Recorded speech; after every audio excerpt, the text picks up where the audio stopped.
18ஆம் படி கருப்பசாமி துணை. என் தங்கப்பிள்ளை, இந்த கருப்பன் உனக்கு சவால் விட்டு சொல்கிறேன். இந்த கருப்பன் யாருக்கும் குறி சொல்லவோ வாக்கு சொல்லவோ மாட்டேன்னு உனக்கு தெரியும். இருந்தாலும் உன்னை தேடி நான் வாக்கு கொடுக்க வந்திருக்கேன்னா இன்னும் 24 மணி நேரத்திற்குள்ளாக உனக்கான ஒரு நல்ல விஷயம் நடக்க போகுதுன்றதை புரிஞ்சுக்கோ.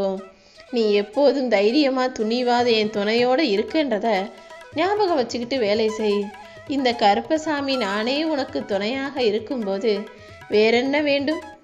உன்னை யார் தடுக்க வந்தாலும், உன்னை யார் அழிக்க வந்தாலும், உனக்கு முன்பாக அவர்கள் கண்ணெதிரில் நான் போய் நின்று அவர்களை அழித்து உன்னை காப்பாற்றுவேன். எந்த ஒரு செயலிலும் நீ பொறுக்கும் பொறுமை இழக்காம அதே சமயம் முழு நம்பிக்கையோடு செயல்பட்டினா உனக்கான விஷயங்கள் எல்லாம் நிச்சயம் வெற்றிகரமாகவே நடக்கும். உன்னுடைய நிகழ்காலத்தில் இப்போ நீ செய்யக்கூடிய செயல்கள் தான் உன் வருங்கால வாழ்க்கையை உருவாக்குது. அதனால இந்த நிகழ்காலத்தில் நீ யோசனை செய்கிறதும் சிந்தனை செய்கிறதும் செயல்படுத்துறதும் எல்லாமே சரியாக இருக்கும்படி பார்த்துக்கோ. நீ நல்லதை நினச்சினா நல்லது நடக்கும்னு தானே நான் சொல்லியிருக்கேன். அப்புறம் ஏன் எப்போ பார்த்தாலும் கெட்டதை நினச்சி கவலைப்பட்டுக்கிட்டே இருக்க? நடந்த எல்லா கெட்டதும் போதும். இனிமேல் என்ன நல்லது நடக்கணுமோ, என்ன நன்மைகள் உனக்கு கிடைக்கணுமோ அதில் மட்டும் கவனம் செலுத்து. நீ எதை பற்றி அதிகமாக சிந்திக்கிறியோ, எதில் அதிகமாக கவனம் செலுத்துகிறியோ அதுதான் உன் வாழ்க்கையில் நடக்கும்ன்றதை புரிஞ்சுக்கிட்டு எதையும் யோசிக்கப்பார் என் செல்வமே. எதையுமே ரொம்ப ஆராய்ஞ்சு பார்த்து யோசித்து குழம்பிக்கிட்டே இருந்தினா வாழ்க்கை நிம்மதி இல்லாமல் போயிடும். இந்த கருப்பசாமி நானே உனக்கு காவலாகவும் துணையாகவும் இருக்கும்போது நீ எதுக்காகவும் பயப்படாமல் என்னை முழுசாக சரணடைஞ்சிரு. என்ன ஆனாலும் பார்த்துக்கலாம், எல்லாத்தையும் சமாளிக்க முடியுன்ற நம்பிக்கையோட இரு. அந்த நம்பிக்கை தான் உன்னை அடுத்த இடத்துக்கு கூட்டிகிட்டு போக போகுது. வானத்தில் உயரத்துலேருந்து பார்த்தா எல்லாமே ரொம்ப சின்னதாக தானே தெரியும். அந்த சின்னதில் ஒன்று தான் நீங்கிறத மறந்துடாத. எப்போவுமே நான் தான் பெருசுன்ற எண்ணம் எந்த சூழலிலும் உன் மனசுக்குள்ளே வரவே கூடாது. சூழ்நிலை எப்போது எப்படி வேண்டுமானாலும் மாறுன்றதை புரிஞ்சுக்கிட்டு கீழே இருக்கவே மேலே வருவான், மேலே இருக்கிறவங்க கீழே போகவும் வாய்ப்பு இருக்குன்றதை புரிஞ்சுக்கிட்டு எப்போதும் எல்லாரையும் மரியாதையோட பார்க்க பழகு. எப்படியோ ரொம்ப நாள் யோசிச்சு குழம்பி இப்போதான் ஒரு முடிவு எடுத்திருக்க. இனிமே இதை பற்றி நீ கவலைப்படாத. உனக்கு துணையாக இந்த கருப்பசாமி நான் இருந்து எல்லா காரியங்களையும் சிறப்பாக உனக்கு செஞ்சு முடித்துருவேன். இனிமே உன் வாழ்க்கையில் உனக்கு துணையாக நல்ல மனிதர்கள் வருவாங்க. உன் வீட்டில் இருக்கிற பிரச்சனைகளும் படிப்படியாக குறைய ஆரம்பிக்கும். உன் மனசில் இருந்த கேள்விகளுக்கும் குழப்பங்களுக்கும் தீர்வு கிடைக்கும். எப்போவுமே கருப்பசாமி துணைன்னு சொல்லிக்கிட்டே இருந்தீனா உனக்கு பாதுகாப்பு கவசமாக நான் எப்போவுமே இருப்பேன். உன் வாழ்க்கையில் இருக்கிற பிரச்சனைகளுக்கு மூல காரணமே உன் மனசு தாங்கிறது உனக்கு தெரியுமா? உன் மனசு ஒழுங்காக அடங்கிக்கிட்டு இருந்தாலே இந்த உலகமே உன் வசப்படும். மனசை கட்டுப்பாட்டுக்குள்ளே வச்சுக்கிட்டீன்னா இந்த உலகத்தையே உன்னால் ஜெயிக்க முடியும். மனசு 1000 விஷயங்களை பார்க்கும், 1000 விஷயங்களை யோசிக்கும். ஆனால் நீ அதற்கு பின்னாலேயே போகாமல் உன் வாழ்க்கையில் உயர்ந்த லட்சியங்களை அடையும் நோக்கத்தோடு இரு. இப்படியே வாழ்க்கை இருந்துடுமோன்னு கவலைப்படாமல் ஆசை வார்த்தைகளுக்கு மயங்காமல் நீ கவனமாக விழிப்புணர்வோடு இருந்தீன்னா நடக்கும் எல்லாமே உன் நன்மைக்கானதாக நடக்கும். மண்ணுக்குள்ளே புதைச்சி போட்ட கொட்டைக்கு தெரியாது நம்ம பெருசாக மரமாக வருவோன்னு. அதே போல் எரிகிறதுக்காக பற்ற வச்ச தீக்கு தெரியாது நாம் சுற்றி இருக்கிற இருளையெல்லாம் போக்குவோம்னு.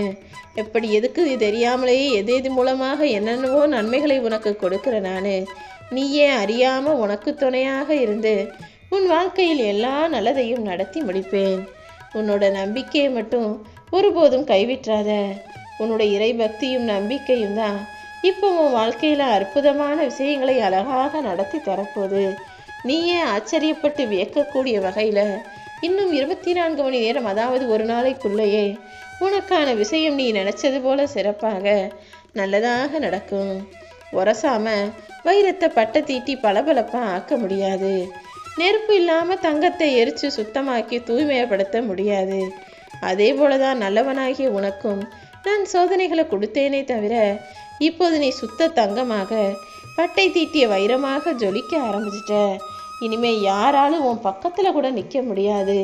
அந்த அளவுக்கு மதிப்பும் மரியாதையும் பெற்ற பிள்ளையாக சீக்கிரமே சீரும் சிறப்போடும் வாழப்போகிறாய் என் செல்லமே. எப்போவுமே நீ உண்டு உன் வேலை உண்டுன்னு உன் வாழ்க்கையில் மட்டும் கவனம் செலுத்து. அதை விட்டுட்டு அன்பு, பாசம், சுற்றம், சொந்தம், பந்தம்னு நல்லவங்களை நம்பி போனாலும் பரவாயில்ல, பொய்யா நடிக்கிறவங்களை நம்பி போய் யாரிடமும் ஏமாந்திராதே என் செல்லமே. நீ பேசக்கூடிய வார்த்தைகள் அளவோடு இருந்ததுன்னா உனக்கு வாழ்க்கையில் மதிப்பும் மரியாதையும் வந்து சேரும். அதே போல் நீ பணத்தை செலவழிக்கும் போது உன் கைகள் சிக்கனமாக அதை செலவு செஞ்சா உன் வாழ்க்கை செல்வ வளத்தோடு இருக்கும். அப்படி இல்லாமல் ரொம்ப அனாவசியமாக செலவு செஞ்சு ஆடம்பரமாக செலவழிச்சின்னா வாழ்க்கை முழுவதும் காலாகாலத்திற்கும் கஷ்டங்கள் தானே வந்து சேரும். எந்த ஒரு ஆணும் இல்லாமல் ஒரு பெண்ணால் வாழ முடியும். ஆனால் ஏன்னா பெண்ணுக்கு தன்னம்பிக்கை அதிகம். ஆனால் பெண் இல்லாமல் ஆணால் வாழவே முடியாது. ஏன்னா ஆணின் தன்னம்பிக்கையே பெண் தானே. என்ன கருப்பா, நீயே ஒரு ஆணாக இருந்துக்கிட்டு இப்படி சொல்லலாமா? நாங்கள் என்ன அவ்வளவு பலவீனசாலியான்னு நீ யோசிக்காத. நீ பலசாலியா பலவீனமான ஆளான்னு எனக்கு தெரியும். நீ என்னதான் பலசாலியாக இருந்தாலும் தைரியமும் தெம்பும் திறமையும் உனக்குள்ள இருந்தாலும் நீ யாருங்கிறத உனக்கே உணர்த்தியவள் ஒரு பெண் தானே. அது ஒரு தாயாக இருக்கலாம், உன்னுடைய சகோதரியாக இருக்கலாம், உன்னுடைய துணையாக இருக்கலாம். ஏதோ ஒரு வகையில் நீ பெண்ணுக்கு கடமைப்பட்டுள்ளவனாகத்தான் இருக்கிறேங்கிறத மறுக்க முடியாது. உன்னை ஏமாத்துறவங்க கிட்ட இருந்தும் உன்னை மதிக்காத மனிதர்களிடம் இருந்தும் தேவைக்கு மட்டுமே உன்னை தேடி வந்து பேசுபவர்களும் இருந்தும் உன்னை குறை சொல்றவங்க கிட்ட இருந்தும் உன்னை தாழ்த்தி பேசி விமர்சனம் செய்பவர்களிடம் இருந்தும் உனக்கு நம்பிக்கை துரோகம் செய்கிறவங்க கிட்ட இருந்தும் கொஞ்சம் விலகியே இரு. எப்பவுமே அழகுதான் பெருசுன்னு நினச்சி அழகையை பற்றி கனவு காணுகிட்டு இருக்காத. அழகை பெருசாக நினைக்க ஆரம்பிச்சின்னா நீ வாழ்க்கையில் ஜெயிக்க முடியாது, கடமையை சரியாக சிறப்பாக செய்ய முடியாது. அதற்கு பதிலாக உன்னுடைய கடமை என்ன, பொறுப்பு என்னன்றதை சரியாக உணர்ந்துக்கிட்டு அதை சரியாக செஞ்சு வாழ்க்கையில் ஜெயிக்கிறதுக்காக கனவு காண ஆரம்பி. கடமையை பற்றி கனவு காண ஆரம்பிச்சின்னா அது உன் வாழ்க்கையவே அழகாக ஜொலிப்பானதாக மாற்றிவிடும் என் செல்லமே. யாரெல்லாம் உன்னை பார்த்து கேலி பண்ணி கை கொட்டி சிரிச்சாங்களோ அவர்களே இப்போது கைத்தட்டி பாராட்டும்படி உனக்கான வெற்றிகரமான வாழ்க்கையை நான் தரப்போகிறேன். உன்னை விட்டு விலகணும்னு நினைக்கிறவங்களுக்கு நீ ஒருபோதும் பாரமாக இருக்காத. நீயாகவே அவர்களை விட்டு விலகி நின்னா அவங்க தானாகவே உன்னுடைய மதிப்பை புரிஞ்சுக்கிட்டு உன்னால் என்னென்ன நன்மைகள்லாம் நடந்ததுன்னு யோசிச்சு மறுபடியும் உன்னை தேடி வருவாங்க. ஒரு நிமிஷத்தில் நான் நினச்சேன்னா இந்த உலகத்தையே தலைகீழாக மாற்ற முடியுங்கிறத புரிஞ்சுக்கோ. அதை எப்படி உனக்கு ஏற்ற வகையில் மாற்றுறதுன்றதையும் நான் யோசித்து வச்சுட்டேன்.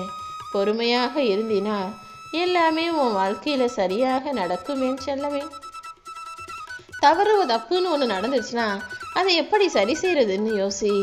உன் வாழ்க்கையின் ஒவ்வொரு நொடியும் நான் பல விஷயங்களை நடத்திக்கிட்டு தான் இருக்கேன். உன்னையும் உன்னை சுற்றி இருக்கிற நபர்களையும் நீ அன்போடு ஆதரவோடு அரவணைச்சுப்போ. நீ நேர்மையாக உன் வாழ்க்கையை வாழும்போது நியாயமாக நீ ஆசைப்பட்ட அத்தனை விஷயங்களையும் உனக்காக நான் கொண்டு வந்து சேர்ப்பேன். உன் அம்மாவின் சத்தமில்லாத அழுகையை உணர்ந்த பிள்ளையாகிய நீ சின்ன வயசுல எத்தனையோ முறை அவங்கள கண்ணீரை தொடச்சி விட்டு அவங்களுக்கு ஆறுதலாக இருந்திருக்க. ஆனால் இப்போது அவர்கள் கண்களில் கண்ணீரே வராமல் பார்த்து கொள்ளும் பொறுப்பு உனக்கு இருக்கு. இதை மறந்திடாதே என் செல்லமே. எத்தனை சொந்தங்கள் உனக்கு இருந்தாலும் யாரும் எதையும் வந்து செய்ய மாட்டாங்க. உன் குடும்பத்துக்கான அத்தனை ஆறுதல்களையும் மொத்தமாக நீதான் கொட்டி கொடுக்கணும். குட்டி குழந்தையாக நீ இருக்கும்போதோ எத்தனையோ நல்ல விஷயங்களை செய்த பிள்ளையான நீ இப்போது உன் குடும்பத்தில் உன் சொந்தத்தில் யாரும் கண்ணீர் வடிக்காமல் அவர்களை புன்னகைக்க வைக்கக்கூடிய பொறுப்பாளனாக இருக்க. வாழ்க்கையில் என்ன நடந்தாலும் உடைஞ்சு போகாத. உன் மனசை உடைக்கிறதுக்கே ஒரு விஷயம் நடக்குதுன்னா நீ வாழ்க்கையில் ஜெயிக்கிறதுக்கும் சந்தோஷமாக இருக்கிறதுக்கும் பல விஷயங்கள் நடக்கும். உனக்காக எல்லா நல்லதையும் நான் நடத்தி முடிப்பேன்னு தைரியமாக இரு. எப்போவுமே சொந்த காலில் சுயமாக நின்று பழகு. ரொம்ப தேவைப்பட்டுச்சு, வேறு வழியே இல்லைனா மட்டும் அடுத்தவர்களின் உதவியை நாடிப்போ. அப்படி நீ உதவி கேட்டு போய் யாராவது அதை செய்ய மறுத்தா அதற்காக நீ வருத்தப்படுவதோ அவங்க மேலே கோபப்பட்டு பேசுவதோ வேண்டாம். ஏன்னா யார் உதவியும் இல்லாமல் உன்னால் வாழ முடியும், அந்த திறமை உனக்கு இருக்குன்றத நீ நிரூபித்து காட்ட தயாராகு. அறிவும் புத்தியும் திறமையும் கொண்ட என் அன்பு பிள்ளையான உன்னையே நீ இன்னும் சரியாக புரிஞ்சுக்கலன்னு தான் நான் சொல்லுவேன்.